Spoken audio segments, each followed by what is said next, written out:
All right, you guys, welcome back to the Outliers Project. I'm your host, Molly Hawkins, and on this show, we dive deep with one individual who is curating culture not just by knowing how to spot a trend, but by being a trendsetter herself. The media landscape is changing, and to be a force like Kelly requires more than just showing up. But before we begin, a quick thank you to Hawk Media for making this episode possible. Now, today's guest is someone I've had the joy of working alongside on some projects and watching from afar with admiration.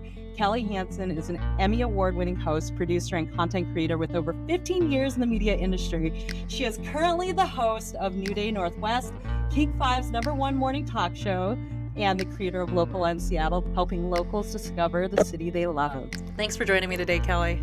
Thank you so much for having me. This is so exciting. Yeah, I'm excited to be able to flip the mic a little bit and interview the professional. I know this is a little weird to be on this side, and you have me very casual in my comfy gear today, so thank you for letting me just come as I am. I love it. This is supposed to be very natural, and we really want to get to know the side of Kelly we don't get to see necessarily on screen, so this is perfect. Thank you so much. Yeah, well, I guess we'll just get right into it. So, you strike me as someone who's always known what you wanted to do. You seem so confident on screen. You seem so you and natural. And, I wanted to start by just talking about what drew you into storytelling and how you got into this career.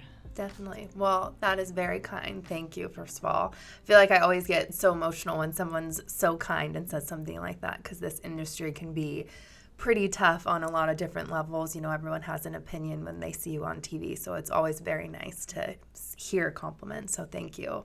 I didn't actually know I always wanted to get into this profession, believe it or not. My mom's a nurse, and she's one of my biggest role models, and I think at first when I was applying to colleges and things like that, I really wanted to follow in her footsteps and help people. And then, with having some conversations with her, she's like, it's a tough road, and you have to really be passionate about that, and, science and math, and I just really didn't excel in those subjects. And so then when we started chatting and really trying to hone in on what I love and what I'm passionate about, it was always writing and telling people stories. And so when I got accepted into the University of Montana in Missoula, Montana, I looked then, saw that they had an amazing journalism school. And so I figured, okay, like maybe this could be something, maybe print journalism, maybe radio. And then once I got in front of the camera and learned how to shoot my own segments and just be able to meet people and really tell their story and let them use that platform for good, really was just so exciting for me. And so I think then it was like I never looked back, and I was always very sure after taking a couple classes in college that this is the road I wanted to get into. And professors were always really honest. You're not going to get into this profession for the money. You're going to have to move around a lot as well. Like, you are going to start in smaller markets. Don't think that you're just going to be able to walk into, LA, Chicago, or Seattle, where I'm from, and, say, here's my resume, hire me. They definitely want you to work your way up. And it weeds out the people for sure that are truly passionate about it or thinking that it would be fun to be on TV. So as much as there were difficult roads in a lot of different cities that I lived in, it's been an absolute joy to come back to my hometown 13 years ago and work for a station that's always impressed me. Role models, Gene Anderson, Joyce Taylor. What you see is what you get with those people. And they always say don't meet your heroes, but then you do, and they're pretty darn cool. So I definitely don't take for granted every single day walking in there. Getting my yellow jacket was the happiest day when I felt like, wow, this is actually something, that I've kind of made it, is what the feeling felt like. So it's come full circle to be back and report on just amazing businesses in the city that I grew up in and find hidden gems every day. Wow. You were in a really well-known program, journalism program at the University of Missoula, Montana. Mm-hmm. And I'm curious how many folks that you were in that program with, made it? Yeah, it is pretty interesting to see, like, we all, kind of went out and worked in different markets, and you follow everyone's career. And then now I would say there's probably 3 of us from my class that are actually still in it, decades later.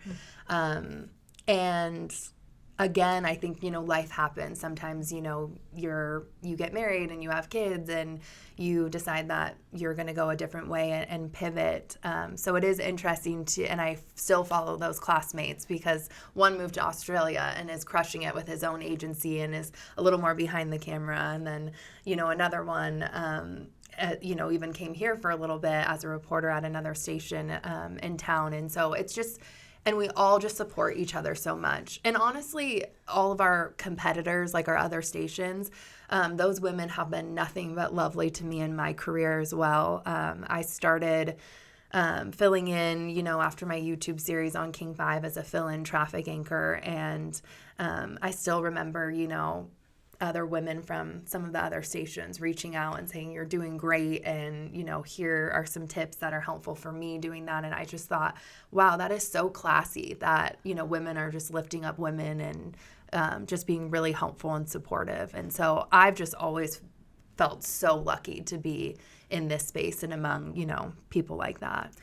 Now, when I was young and probably in high school, early high school, trying to figure out what I wanted to do with my career, I wanted to be the next Connie Chung. Oh, and yes. I wanted to be a broadcast journalist, and there's so many things in that we could talk about. But, I never became a journalist. I was very intimidated by the idea. I felt like there were just so few roles for, that a lot of people are probably competing for, and then especially as a woman. It seemed like there were fewer women in the space and in the industry when I was thinking about this. And so I also wanted to recognize that, as a woman in the journalism field, I consider you this outlier in so many different ways, and you've really been a role model for so many of us, I think. And I wanted to, being Women's Month right now, that while we are recording currently, I'm curious if you could share for folks who are a little less familiar, what is the landscape like for women, and what was it like when you were getting into it? Yeah, I think definitely getting into it, I graduated high school. I just had my 20th, high school reunion not too long ago. And I think back to just kind of getting into this space. And I think just in general, I never, I guess, thought of myself as it's more difficult to get in this space as a female. But it was just such a hard, industry to, I think, crack just in general.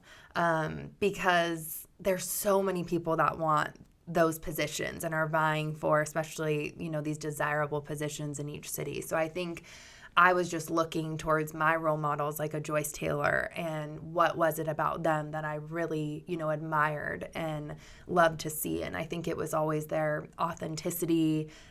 You really just felt like you knew these people and they connected to you when you were just watching in your living room. Mm-hmm.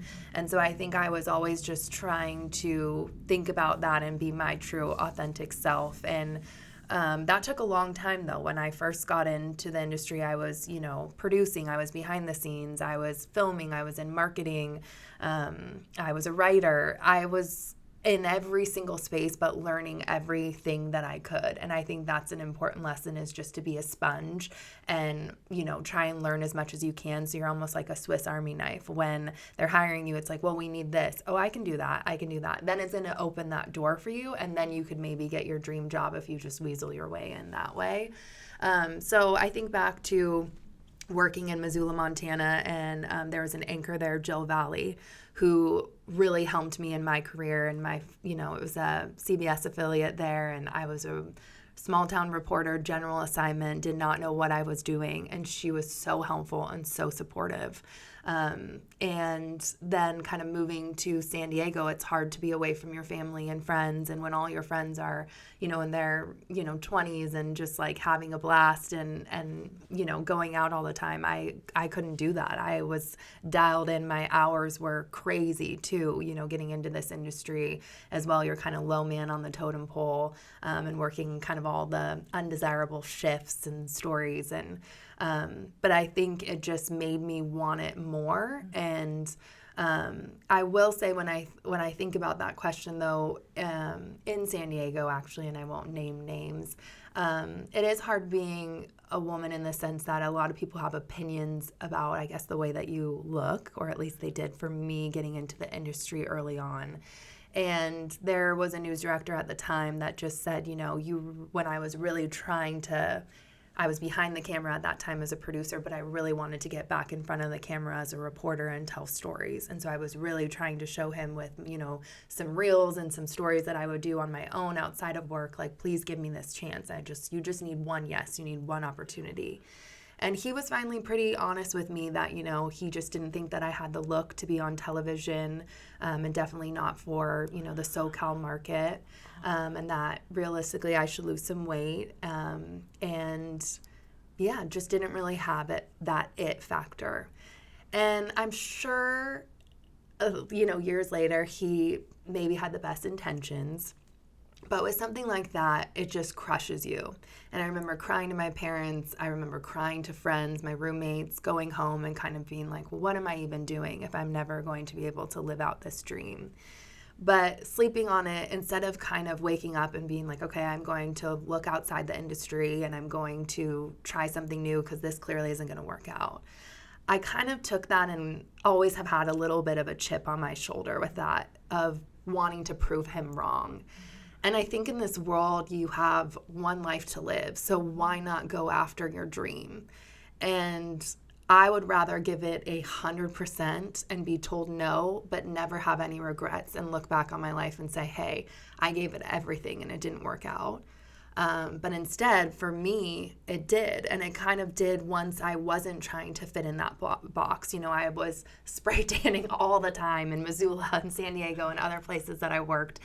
And I had bright blonde hair, and it did not look good on me, but I thought I needed to play this part to be able to get a position. I even kind of had this sing-songy voice that was this reporter voice that I thought that I needed to portray. And really, like, moving back and starting my YouTube series, Local in Seattle, and just talking like I'm talking to you right now, like Kelly Hanson, and finally just being myself, as cliche as that is, that's when I started seeing all the success. And I think that's the biggest lesson, is just to be yourself. And this industry is subjective. Not everyone is going to like you. Not everyone is going to think that you should get a position that you get and so forth, even at my current company. But I think that says a lot more about them than it does you. And I feel bad for people like that feel like they need to put somebody down to build themselves up, because I think there's enough to go around and enough success that we don't have to take joy from other people. So it is funny, that person has liked my post since when, I just hosted New Year's at the Needle. And I don't know if they remember even what they said. And to me, it doesn't even matter. Like, I'm not going to put him on blast and, message him and say, hey, you remember when I almost just, totally changed careers because of what you said? Look at me now. I don't really need that, but I think it's just a lesson for people that I don't think a lot of men get as much flack as we do as women, is I don't like that dress, or why are you showing your shoulders, or you look bigger, or somebody was commenting on one of our meteorologists, like, I don't like your knees and when those show. And I just don't think that really helps or adds when they're just trying to do their job as well. Thank you for sharing that. That was beautiful and some really great wisdom for folks. My heart literally dropped when you told me that story from San Diego. That's interesting. I had for a while thought we might be in the wake of the Me Too movement and, making some progress. And we're making progress in a lot of industries and in the world. But then, in, recent months and years, you see more things happening or unearthed and realize it's still present. I watched a lot of people watched the morning show on Apple TV, and I was just shocked. And it feels like a dramatic portrayal, but I wonder, being a journalist and now kind of the top of, does stuff like that really exist? I'm sure it does in a lot of things. I started watching the morning show because someone was like, you're in this world, like you should watch this, you would really like the show. And it gave me a lot of anxiety just because when I was working as a producer and you're doing those, tight deadlines and you're running around, it just honestly made me anxious that I was like, this is not the kind of show that I want to go home. I want to leave work at work. I don't want to go home and watch that. And I think what we've seen in the news, obviously, over the years, stuff like that clearly happens in so many different industries. And it's absolutely horrific and terrible to see. But like you said, like that is probably a little dramatized. yeah, and it's like you don't know, with everything you see in the media these days, it's hard to know what's real, to what extent it must come from somewhere. And definitely. You work in media, you're like behind the lens literally and in front of it. And so I guess as the rest of us, looking through our screens, I mean, we'll never know. It feels like we'll never know. Okay, so you had said that the point in which you started to be yourself is when you started to see success. I've heard that from a lot of my guests, and I've seen that in my own life as well. Now, for folks who maybe don't know who Kelly Hanson is, how would you describe her to the world or somebody that you just met? I would describe her as fiercely loyal, passionate, kind, genuine, hard worker. That's kind of what comes to mind for sure. And yeah, little Kelly just was the middle child of 4 kids, and I had wonderful parents that always made me feel like I could do anything. I always get emotional talking about them. They're the best.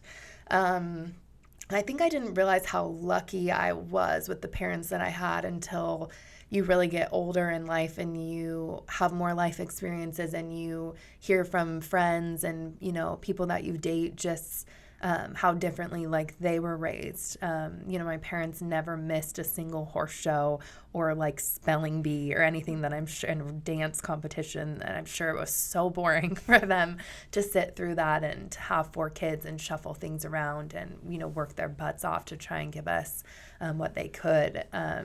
And so I just think back to what a fun and lucky childhood that I had, and still having them here and as support means everything. They are my biggest cheerleaders. They watch every single day on New Day Northwest, and were my biggest cheerleaders when I started, the YouTube series. And I think that's really important to have someone always in your corner, so that when someone does say something, negative, you really can hone in and know your true self. What did I miss with the question? Where was I going with that?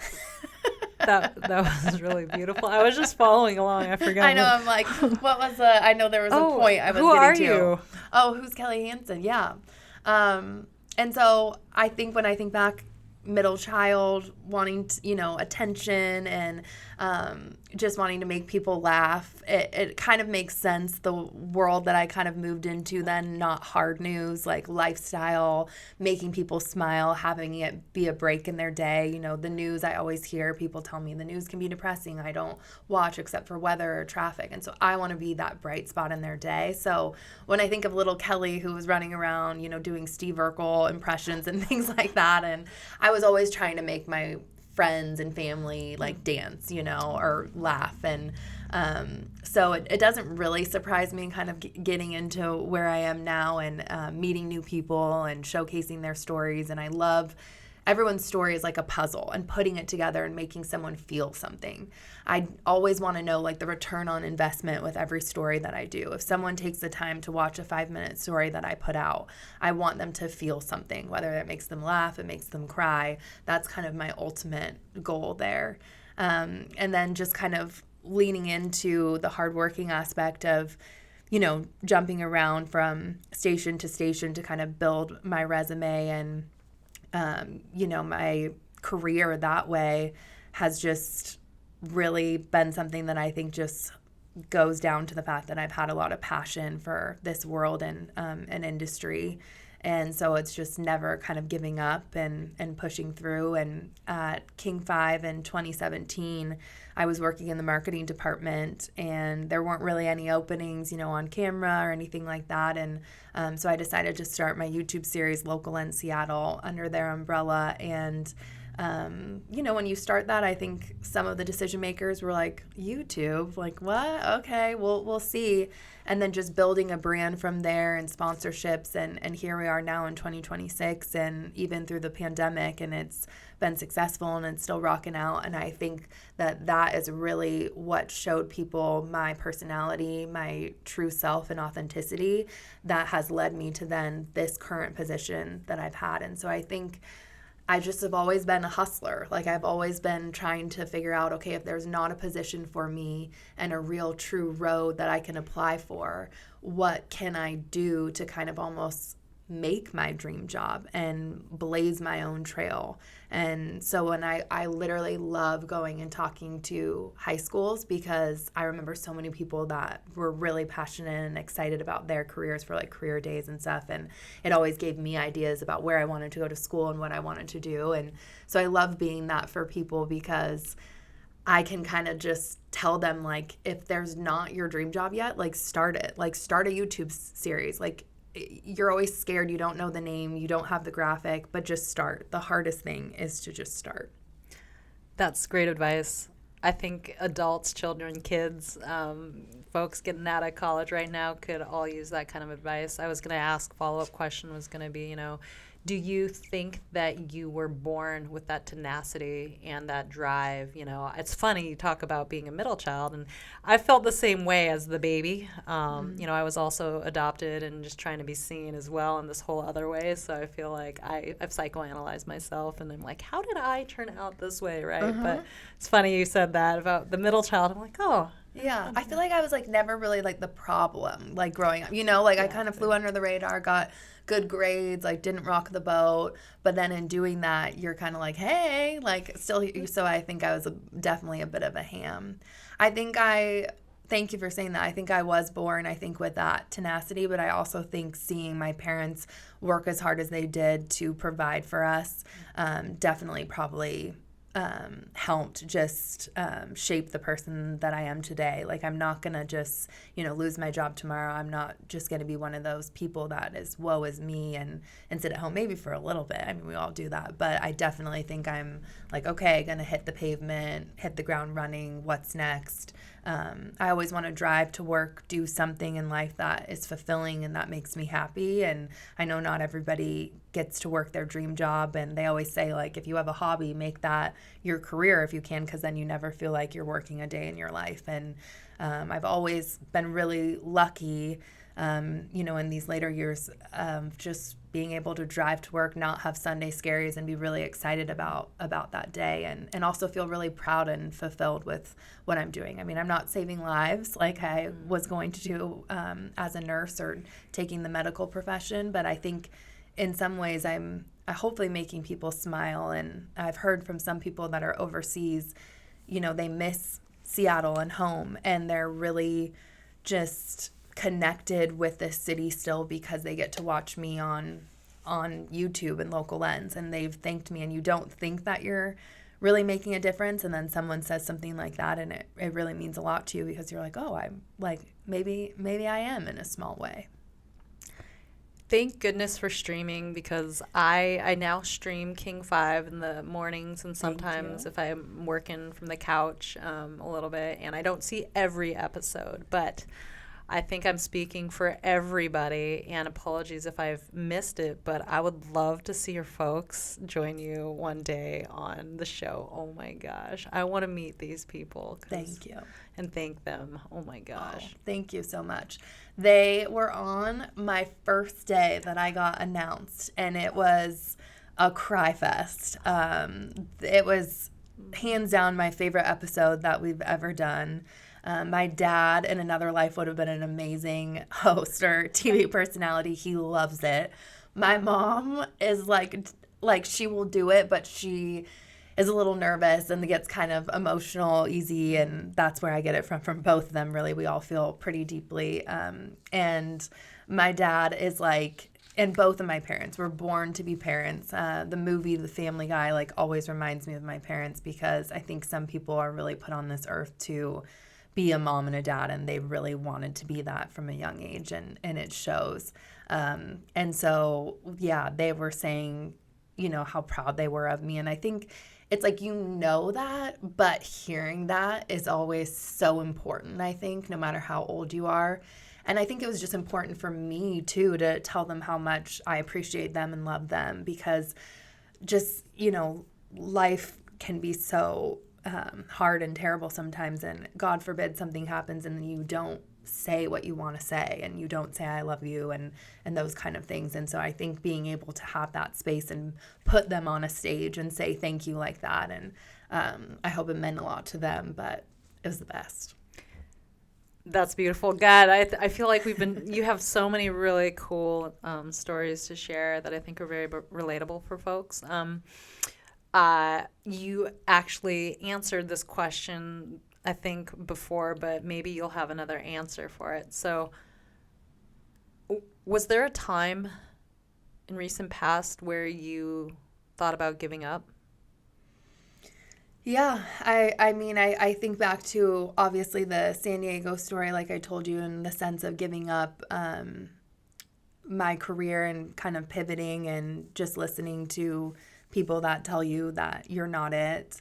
I think even recently in this career, you know, I've had different managers at different stations, and even different positions, and a totally different space and career when I've taken breaks from the broadcast and journalism world as well. And you just wonder how a manager can treat you that way, and you know, say some things that they say and make you feel a certain way. And I've had even, you know, sadly, some women in this industry, you know, I talk about how amazing pretty much everyone that I've worked with is, and have supported me and been, you know, the most amazing mentors. But I've also had, you know, women that I think maybe come from a place of worry about maybe some of the, you know, I don't know, they can sometimes put you against each other a little bit when you're vying for the same position. And I remember having a conversation with someone that I looked up to so much, and wanting to just kind of know their road and things, and the conversation just not going well, and them pretty much saying that they didn't like the way that I was, you know, cultivating my stories, and how much stuff I needed to work on. And I think there's just a way to do that, to still motivate someone without putting them down or making them feel like they're not a must watch and things like that. But I had the coolest first co-host with Local Lens, Andrew Coleman Smith, who now lives in San Diego. Shout out to him. And he also was getting, you know, comments and outside noise of like, you guys like are not this or that. And I just loved that he was always just like, no, we have something here, and, you know, block it out. And I think he came in my life at the perfect time when I was so insecure and unsure.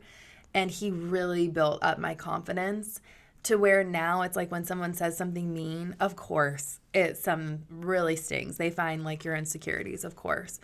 But I try not to get into that space and go down that dark rabbit hole of reading things, because, again, whoever's writing that is maybe having a bad day, going through something else, and putting you down. Who knows? That's a lot to unpack with what is going on in other people's lives. But I try not to let it take away from me. And I think now when I have people that I'm mentoring, which is crazy, and, you know, younger women that are coming up, it's always just taught me to never make them feel the way that someone else has made me feel. Like I'm the scum on like the bottom of someone's shoe, and not like supposed to be in that space and sit there. Again, this industry is subjective. There's always going to be someone that maybe says, hey, we should have gone with that person. Why did we hire her with that? And you just have to be okay and get a little bit of the chip on your shoulder and prove them wrong, and work your butt off. And And also, like, I guess be okay with the fact that maybe years later they still might have that opinion of you. And you have to just know that, you know what? No, I'm crushing it and I'm good at this and I love this. And if my time ever is up and I have to hang it up or they go a different direction, it was a great run and I had fun every single day doing what I loved. And I'm just going to be so thankful for living out my dream as long as I can. So I guess it's just goes back to, again, what you learn in kindergarten. So I find it funny when people don't maybe care about that rule and even have kids of their own, like just treat somebody the way that you want to be treated. That's pretty sad to me when someone, is a mother and then, they have a daughter and it's like, how would you feel if she was up and coming and asking someone for advice and then, getting spoken to like that? And so I've just really made it my mission, even if I am nervous that, oh gosh, this person next man up, they're prettier than me, more intelligent, all of these things that we all have those insecurities. But it's like, hey, if that person ends up beating me out, good on them, good for them, because they deserve it and it doesn't take away my shine. So I think there's always enough shine and love to go around. You seem like a very empathetic person. I feel that. I see you, and I love it. And I think the world, needs more of that for sure. That said, I've found that being an empathetic person can be a blessing and a curse because you feel everything. And I've very often put other people's needs in front of my own. And when you're in a competitive career space, that could be an interesting dynamic as well. But I feel like in the work that you do, empathy probably serves you really well because you're interviewing people, trying to connect with people, trying to connect with your audience. Have you ever thought about that? I have, because it's like exactly like you said, it's like I feel so deeply and I love that about myself, but it also is a curse, like you said, because it's exhausting then when you take on other people's problems and feelings because it really can affect you. And I think that's why it's like if you're working with someone negative or you're friends with somebody that's constantly, bringing that kind of negativity and energy or family and the list goes on, it can really, really affect your mental health and you have to be careful with that because I really do feel things so deeply. And I think I'm almost drawn to that sometimes even in romantic relationships trying to help somebody, and I've had to really unpack that of like, okay, why am I always with somebody that I see all this potential and I love the potential, but it's like, what are you actually seeing in front of you? But thank you for saying that because I do think it is a little bit, I've tried to just lean in that it's actually my superpower. I think that is something that when someone comes on my show and they're nervous and they're not used to being on TV and there's lights and there's cameras in your face and then, I have 5 minutes to tell you everything about my company or business or something that they're really emotional about and have a hard time articulating, but they want to use that platform for good and come on. I think that is something that I really do love about myself is I can feel and sense how someone else is feeling. And hopefully, even if I have 30 seconds before we go live, a minute, 30 minutes, whatever it is my goal and job to make them feel comfortable and safe and talk to me like we are just old friends. And I think that is always the highest compliment. And that's why I'm also able to drown out noise of a couple people that don't think that I should be in this space or have this position, because I think the best compliments you can get are the people that come on your show that see the work that you do, see and for themselves, as you interview them and they say, oh my gosh, you made that so easy. I feel like I've known you forever. If they give you a hug, they say, thank you for making that a safe space. That is just the biggest compliment that you can give someone, and really just trusting us to tell your story. So I think it's been something that I've really had to think about the last couple of years. Why am I the way that I am? Why do I feel things so deeply? I get emotional, watching these movies. I was just watching Mulan recently, and there's that part that I feel like everyone knows where she decides to go and the song hits and you're just yes. And I'm on TikTok, and Instagram crying at these videos and these pets. And I'm like, good Lord, Kelly, get it together. But I really think somewhere I read that, just kind of hone in on the fact that that's actually your superpower. And I think to your point, like I see that now in the way that I interview people because I genuinely care. And when I get emails, from some viewers, they say that it seems like you're having fun. It seems like you actually really care, and you let the person that you're interviewing be the star. And I'm glad that they see that, because that's what I try and do. I don't really try and insert myself unless someone really wants my opinion and you're asking me questions like this, which is why it's weird to have it flipped, because I really do want whoever I'm interviewing to shine. Well, that is a perfect segue to my next set of questions. Ooh. Now, you are an influencer. In probably the greatest sense of that word, right? You're literally on the biggest media platform, terrestrial TV, streaming. You're on social media, YouTube, all of the things. And you have the support of a major organization to help put you out in the world, make you look good. How does that feel, first of all? Do you think that ever? Are you like, I never think about, like, I'm an influencer, so it's very nice that you say that. I think you always are your, like, toughest critic. Like, I look at, like, my following, and I'm like, oh, I don't really have as big of a following as this person and that, and I'm really, really trying in the last couple years, too, when I'm like, oh, I want to be married, I want kids. Like, you always feel like you're behind the 8 ball, and I think that's also something as women that we have to always think about too. And then it's like I get down on myself that, like, oh gosh, where did I go wrong with all of that? And so what I'm really trying to focus on lately is just to sit and live in the now and be really proud of, like, where I've come.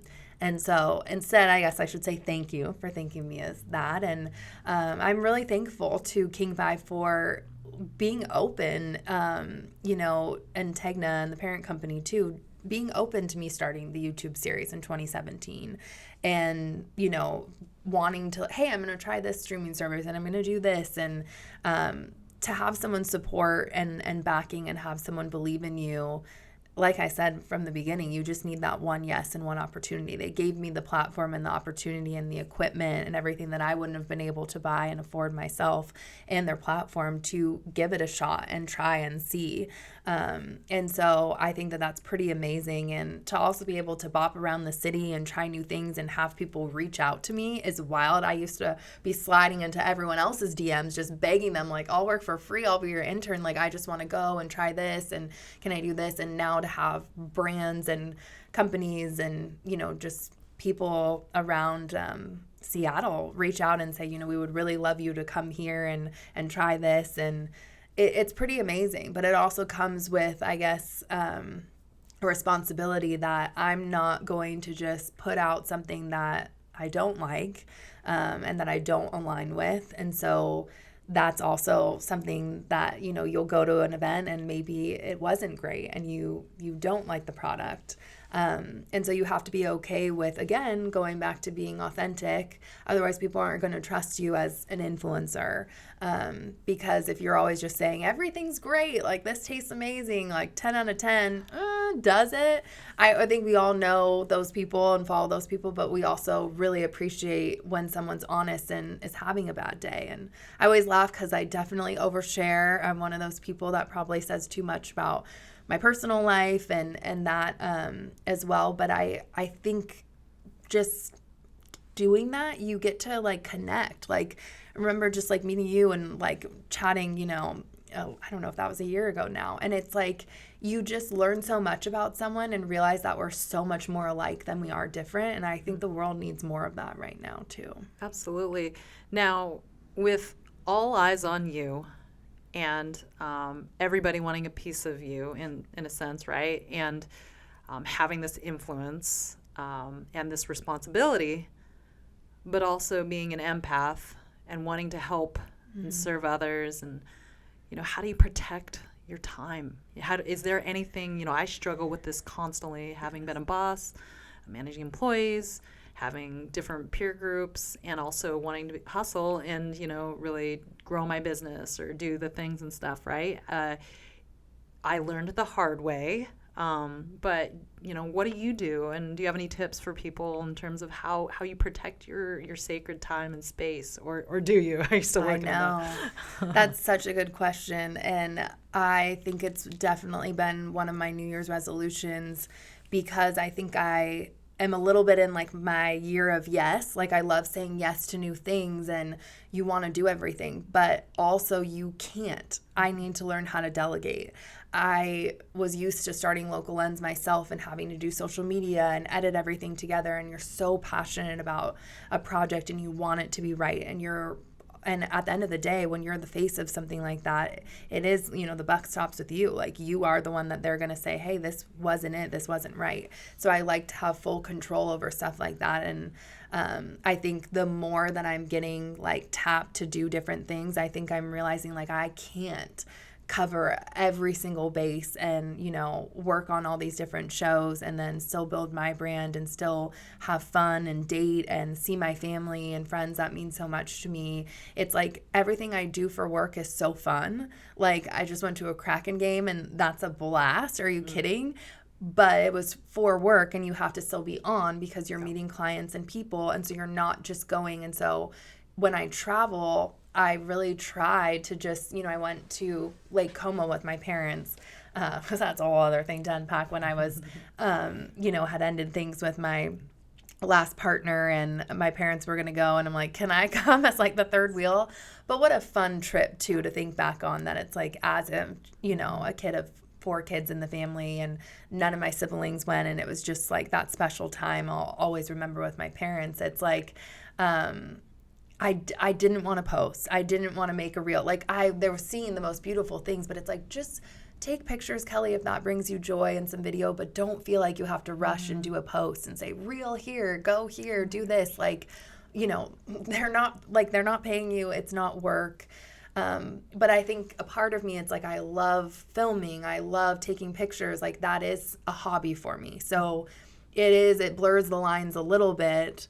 And I don't think I'm doing a great job about having a great work-life balance. I think I haven't gotten burnt out yet, but I definitely feel like that is coming. How can it not? I don't know if it's ever going to change. Hopefully someday if I, get married and have kids, like it's going to have to. Right now when it's like, especially going through a breakup, like I'm just full all in on work and want to keep busy and do all of that. But, I have a new boyfriend, and I know that's exciting. Congratulations. Thank you. And he's a sweetheart and very supportive, but you do have to realize and balance, like, okay, like when am I going to see this person? When am I going to see my parents? And not also feel like my cup is so depleted that when I see them, I'm not any fun and I'm in a crummy mood. So working out is always like my special time. Like I always try and make some effort for like 30 minutes a day of doing something, whether it's running.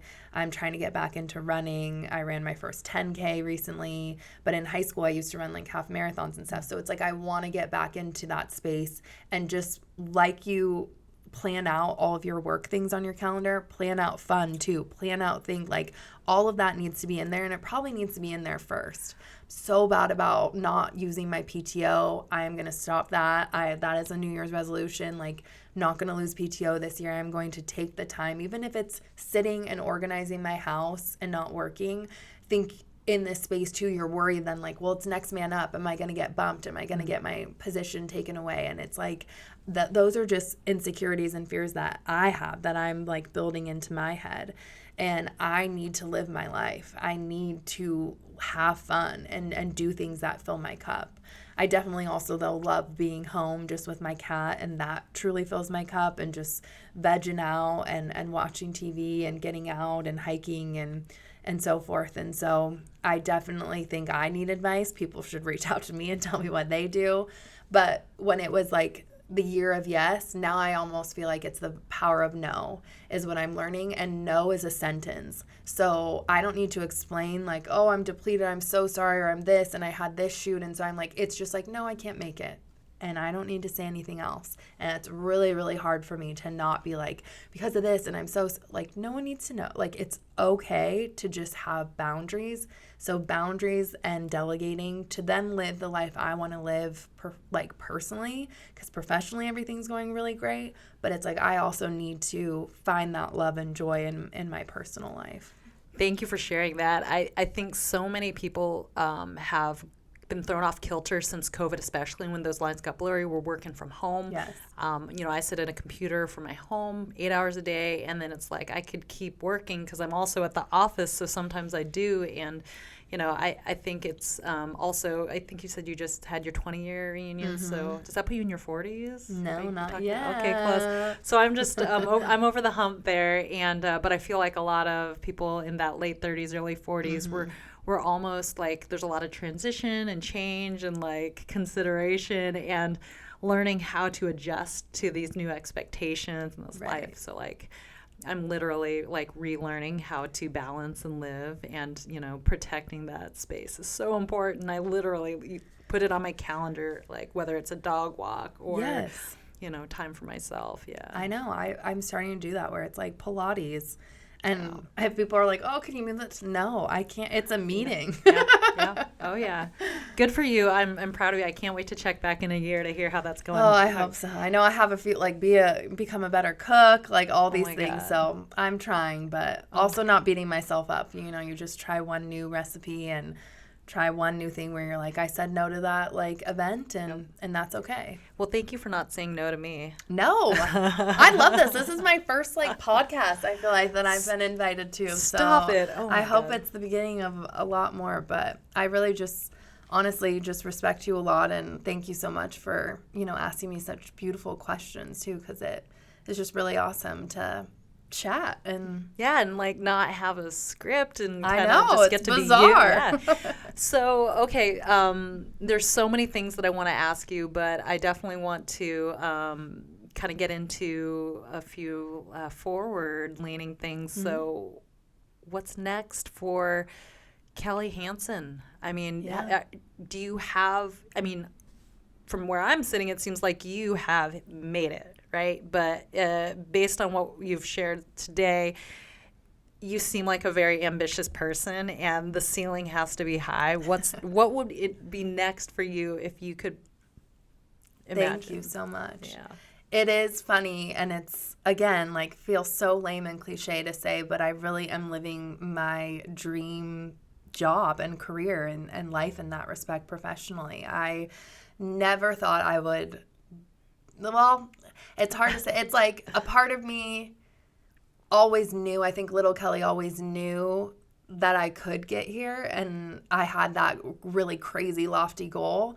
But I think a bigger part of me thought there's really no way, but keep working, and maybe, because I think I just live in that hope, because hope I think is so important to have in general. And so I think that always drives me of like the kind of, well, what if you can't get there? And so growing up, I wanted to be the next Oprah, watching Ellen DeGeneres, all these people. How cool would it be to have your own show, but that was just a big, lofty dream. And so now when I think back to just how hard I worked and putting in the time and finally having, bosses and people in charge, really seeing how much passion and drive I have. I remember my boss at the time when he told me I was getting New Day Northwest, and they were like, we're doing a nationwide search. I was filling in when the host before me had left, and was always kind of the fill-in since 2023. And it's like good enough to be the fill-in, but you just don't know if you're good enough to kind of take that position and have it be, Kelly with, your name on the show. And I remember when my boss kind of put me in his office after it had been a couple months, and they were interviewing a ton of people from Los Angeles and all this stuff. And like, here we go. He's going to tell me that, because I've just gotten so many no's in my career and been looked over so many times when you feel like you're ready and you just don't understand what's wrong with me, or what don't you have? What are they not seeing? And instead, I just remember him saying a couple things and giving me some great compliments, and then saying, we've done this nationwide search and we're going to go with the hometown kid.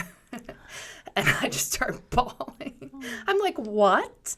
Can you say that again? And I think people thought I was getting fired because it was this like glass like room, a meeting room, and I'm literally sobbing. And he's like handing me tissues. Aww. But he's a girl dad, so he handled it very well. And it meant so much when you finally get that yes. So I think, you know, a little over a year into getting that yes and, you know, living out your dream every single day, I'm still like having that pinch me moment. I haven't really had it sink in because I'm still just like hustling and, you know, getting guests every single day and wanting to really hone in on my craft and just always get better. Like it's just always, you know, I guess just in me to be like, okay, I could have done this or that or, you know.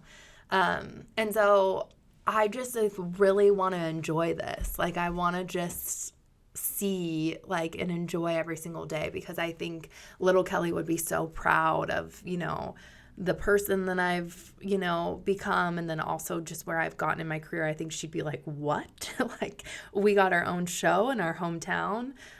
Pretty special. And so I really feel like, yep, like living my dream. This is so important and special to me and I don't take it for granted.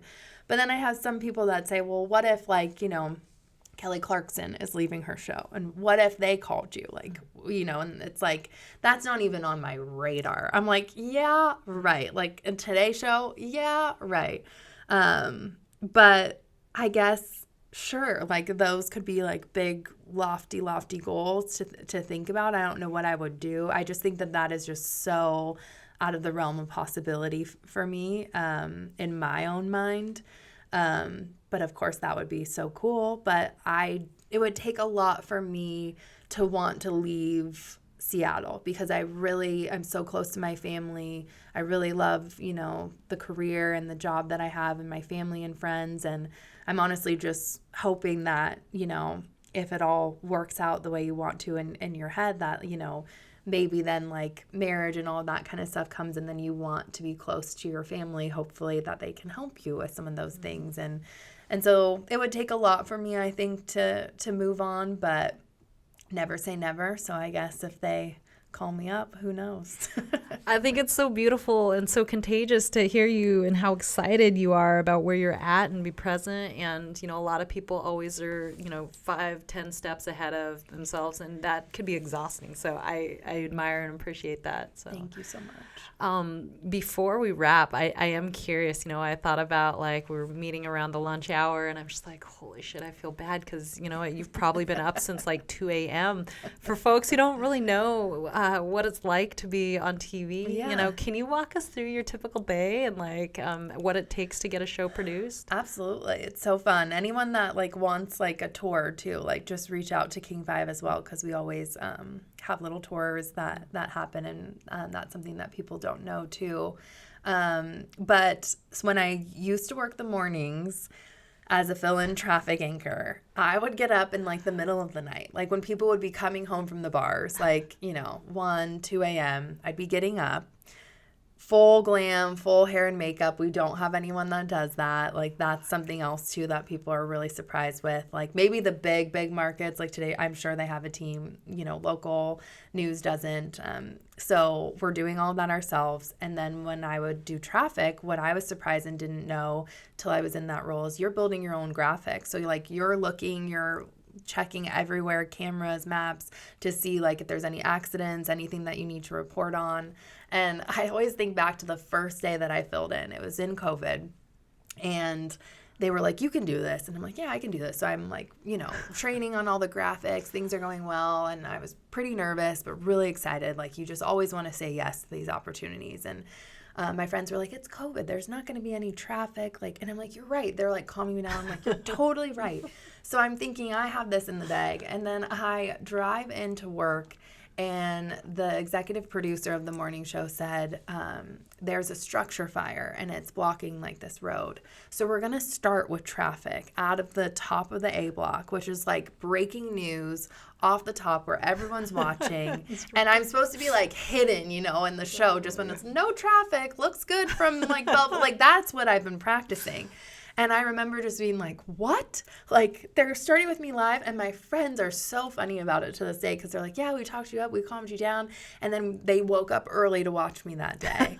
And they see the breaking news stinger, and then they see me, like, deer in headlight, and they're like, oh, no, like, but it all went well, and it was great. But when I did that show, so it's like I'd wake up in the middle of the night, build graphics, like, eat dinner, the weirdest thing. Like, you're so messed up. You need to be in bed by 7, but it was light out in the summer, so sometimes you're not in bed till 9, 10, and that's bad, not getting enough sleep, eating at weird hours of the day.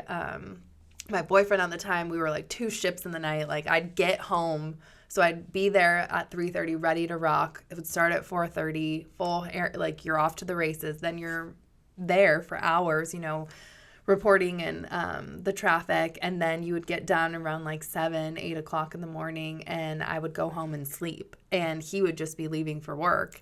And then I'd wake up hours later in the middle of the day, like, oh, what's going on? Eat, try and do some things, not really feel motivated. I think that schedule you really have to be on for quite a while for your body to get used to it. And it's great for people that have young kids too. I've heard like they're like, this is actually like a great like schedule so you don't miss anything and get off early, take a little nap, and then be able to pick them up from school. But it was rough for me. I never got used to it. So now I have like bank hours. It's really, really nice. Like, I am really blessed with the schedule now. Like I said, dreams. I wake up around like 6, try and get a workout in if I can, totally normal. Get back, shower, again, do my own hair and makeup, make sure that's all great. I love like laying things out like a child of like what I think I'm going to want to wear. It just makes things easier. If I don't get a workout in before, I try to after work, but sometimes it doesn't happen. That's okay. And then I get to work by like 7:45. Then I'm reading scripts and everything, making sure everything looks okay for the show. I usually do that a day ahead of time, if not longer. We're always kind of knowing a few weeks out who's going to be on the show, so I can just read a book if an author's coming in, do my own research with the questions to make sure everything is kind of aligned with what I would want to say to make it conversational and interesting to viewers. But that's like kind of the final, time from like 8 to 8:30 that I'm just making sure nothing's changed, everything looks great. And then I go down and I get mic'd up. I'm, kind of meeting any guests behind stage and getting people comfortable, go in the green room, make sure everything looks okay with the mic. And then I'm out and off to the races at 9 a.m. And we tape from 9 until 10:45 roughly. And we do it like it's live, but it's a look live, so there is a delay. It's just our timing schedule with the way that we're wheeling in different guests, because I'm cooking, I'm gardening with Cisco, I'm bringing in there's a lot going on backstage, and I have amazing producers, and my executive producer has been with the show, Joseph Forever, and he's incredible. And so there's a lot of moving parts, which is why we tape earlier, just so we can get all that. But it's one take, so it's not like if something messes up, like we just keep going. It's like it's live. And then everything is sent, and you see it start airing right at 11 o'clock. And then we have a meeting at 11:30 to just kind of go over how the show went and then look ahead for the week to make sure there's no spots, because, people can get sick. We just have to make sure we have enough segments in each day and what's going to be interesting for people. And we get a lot of pitches. I'm also always researching as a local, and I always want to, again, just have the return on an investment for viewers be something that they're going to come back, and watch, whether it's for me, guests, cooking recipes, whatever it is. I want them to feel like they got something out of each and every show. So we're constantly working with the several producers I have and executive producers on just making the show the best happy hour that you can really have for an hour a day. And then after, our meetings and just kind of going over everything that went right, wrong, it's just, again, researching, figuring out who's going to be on our show. So I don't get to leave, right after the show at noon. Some people are like, oh, easy day. It's like, no, I'm there till 5, 6. And then I'm also working on my YouTube series, So Local in Seattle. That's still going strong, still going out and shooting. So we kind of laugh. I'm a little bit of an outdoor cat. So it's like I'm in studio mostly now, which I'm not really used to being an indoor cat and sitting there. I'm used to going out, filming my own stuff, social media. And so I still get to do that a couple times a week, which is great. And that, again, can have sponsored content. It can also just be organic content where I'm going out and just trying a new mom and pop restaurant. I love giving love to people that probably don't have the marketing budget in town, but still have a really interesting story or something delicious. And I think everyone has a story. I mean, we all do. So just trying to showcase that a little in a platform there. And it's fun for me to be like, I didn't even know this existed. And so honestly, people email me, DM me, like if you have an idea on where I should go next. And that's honestly a typical day in the life of Kelly Hanson. But I always get the question, like, who does your hair and makeup? I'm like, I would legitimately get there at 1 a.m. now if someone would do my hair and makeup. I would love that. Like, I would literally wake up so early to be like, yes. So you don't have the chair with, like, that you roll in, like, with 10 minutes to go on stage. Like Kim Kardashian and all of them with Keeping Up with the Kardashians. That would be a dream to have, like, full hair and glam. So if you see something that you don't like, just know that I'm trying my best. And I'm not a makeup artist and I'm not a hairstylist, but I'm on YouTube trying to learn the tricks of the trades too. So, yes. Sounds like your hustle attitude still exists, and I mean, it's really cool to hear. I mean, people always have these ideas of what it's like, but when you really pull back the curtain, you know, you oftentimes find that, you know, it's not what you thought or expected, you know. So I guess you were talking a little bit about some of the folks that you work with, or, you know, you've interviewed so many people, but I guess we're all wondering if you could interview anyone on the show. Do you have like a dream guest, like, I don't know, like Bill Nye or one of the Seahawks, or, you know? Oh, I love the Seahawks. Like, I'm a huge football fan, you know, being born and raised here. What an amazing year we had. And so it's always so fun to talk about something that you're passionate about. I mean, I could talk about horses all day long. Yeah. I could talk about football all day long. But a dream guest. I know. And, like, dream guest, like, to me has so many different meanings, because a dream guest truly are like my parents, like you said. Like, that was a dream to have them on and to be able to give them the space like that to thank them. I think that is always, like, they're your biggest heroes and role models, hopefully, in your life. And so I always say that as my true real answer. But I think I would be so hyped to meet Oprah. I think that would be wild, though, to interview her. Michelle Obama would be so cool. Okay. Staying with kind of the sports theme, LeBron James. I've always been a huge fan of LeBron, and I just think that would be such a fun interview. Yeah, like those are kind of like who comes to mind right off the top. But I get to meet so many interesting people every single day that teach me so many new things, and so many like incredible local chefs that are like, hey, let me like show you like some knife skills, and, you know, just like, let me show you how easy this recipe is. And you're just like mind blown. I actually feel like I'm learning so much in the last year than I have in so long, because I was pretty stagnant in my career for a while, and it was safe, it was comfortable. I was like, maybe I should be like looking at other things, but also like I love what I do. And, you know, being in the marketing department for so long in Local Lens was really great, but this has really like pushed me, and I've learned a lot, and I think that's an exciting space. It's a hard space to be in because you're learning so much every single day, and it can be a little overwhelming sometimes, but also it's just really exciting because I leave every single day like, well, didn't know that fun fact, didn't know that restaurant existed, so it's pretty cool. Do you have advice for anyone who might be trying to get into a media career? One piece of advice. Just start. That's always my best advice. I think you're always so scared to put yourself out there because it is scary on YouTube or any of these spots. But YouTube is really your visual resume. It's the best thing that you can send to someone so they can automatically like see how you speak, how you interview, how you are, you know, your true authentic self. And I think everyone's just so terrified to hit that publish button because they're like, ooh, I don't know if the name, like when I was thinking about Local in Seattle, it's like, is that the right name? Like, are people going to get it? Camera, lens, should it be this font with the logo? Like, what should I do? Like, oh, we should probably have like 6 videos up first. So like when you come there, like you always have all of these ideas, especially when you're a perfectionist, which is another issue, you know, of mine. But I think the best advice is just to start and to not be scared that you're going to potentially get some no's.